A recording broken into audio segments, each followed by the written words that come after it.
Hi, so in this video, what we're going to do is we're going to differentiate the function sech of x with respect to x. So sech or hyperbolic sec is just defined as the reciprocal of the hyperbolic cos function, so 1 over cosh of x.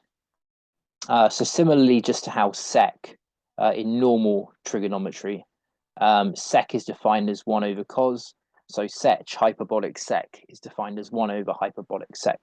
So we're going to use that definition up there to help us differentiate this function, because we can then go and use the quotient rule to differentiate 1 over cosh of x.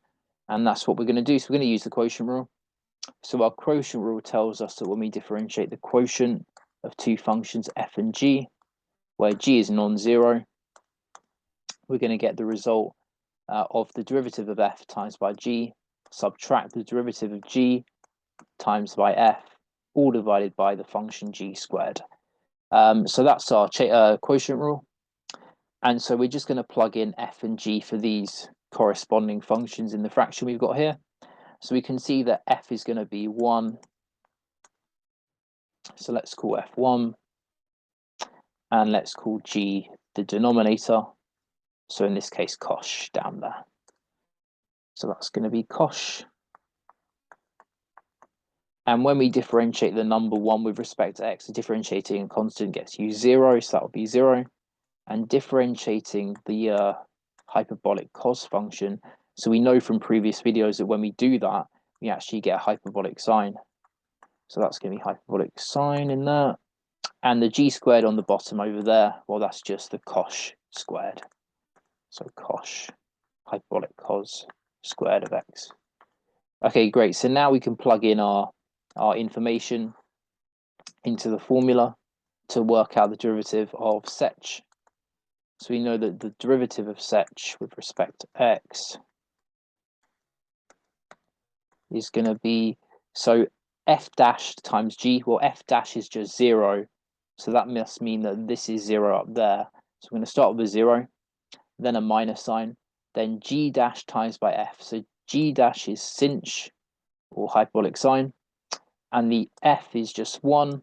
So 1 times sinh, just negative sinh up there. And this is all divided by g squared, which is cosh squared. So cosh squared there. And then we can just simplify the numerator a little bit, so we can get rid of that 0.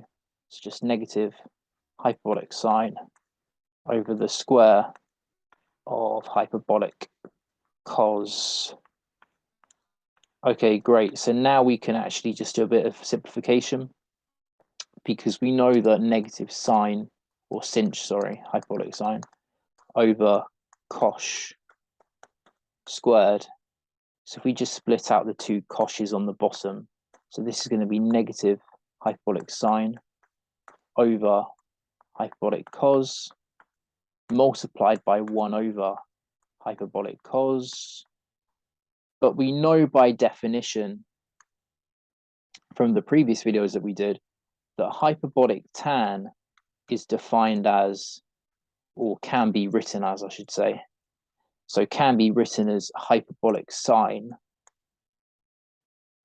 over hyperbolic cos. And so this first part there is going to be hyperbolic tan, and the second part there by definition, so we know that 1 over cosh is just sech from this definition up there. So we're going to get negative hyperbolic tan of x times by the sech of x. And so therefore then, in conclusion, when you differentiate the sech function, the hyperbolic sec function, you get negative hyperbolic sec times by hyperbolic tan of x. And that's the final result for this video.